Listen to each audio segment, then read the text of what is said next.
நம்ம வேலைக்கு போயிட்டுனா தம்பிங்க வீட்டில் இருக்கிறதுனால சரி சாப்பிட்டுட்டு இருப்பாங்க அப்படிங்கிறதுனால கடலக்காய் வேக வைக்கலாம் அப்படின்னு சொல்லிட்டு விறகடுப்புலேயே வெளியே வச்சுட்டோங்களா சீக்கிரமாகவும் வேலை ஆயிரும். நம்ம கேஸில் வைக்கிற பொருளோட விறகடுப்பில் செய்கிற பொருள் சீக்கிரமாகவும் வெந்துடும், நல்லாவும் இருக்கும். ஆனால் என்ன, இது தேய்ச்சி எடுக்கிறங்காட்டி கையில் இருக்கிற ரேகையும் போயிடும், அடுப்பில் வைக்கிறங்காட்டி இந்த கண்ணெல்லாம் பொங்கி வழியும், கண்ணு தனியாக கொட்ட ஆரம்பிச்சிடும் புகையிலே இருக்கிறதுனால அப்படி இருக்கும். சரி வெளியே கருணக்கிழங்க வேக வச்சிடலாம் அப்படின்னு சொல்லிட்டு வெளியே வேக வச்சுட்டங்களா.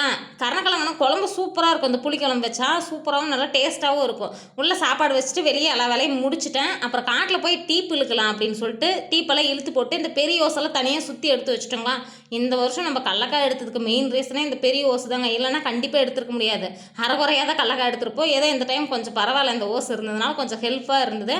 அதனால் இந்த ஓசெல்லாம் நாங்கள் சுற்றி கொடுக்க அவர் கட்டி எடுத்து வச்சுக்கிட்டே இருந்தார். சரி நம்ம போய் மாட்டு வேலையை பார்க்கலாம் அப்படின்னு சொல்லி மாட்டை அந்த பக்கம் இந்த பக்கம் மாற்றி மாற்றி மேய்ச்சலுக்கு கட்டிகிட்டே இருந்துக்கலாம். அதுவும் மேய்ஞ்சிட்டு இருந்தது. கட்டிட்டு அதுக்கப்புறம் போய் தண்ணி வைக்கலாம் அப்படின்னு சொல்லி மாட்டுக்கு தண்ணி வச்சுட்டு சரி வேலைக்கு போகிறதுனால நீராப்பிள் பறிச்சுட்டு போகலான்னு சொல்லி பறிச்சுட்டு போனாங்களா. நம்ம காட்டில் மாங்காய் வரத்துக்கு எப்படினாலும் இன்னும் லேட் ஆகிருப்பதான் பூ பிடிச்சிட்டு இருக்கு.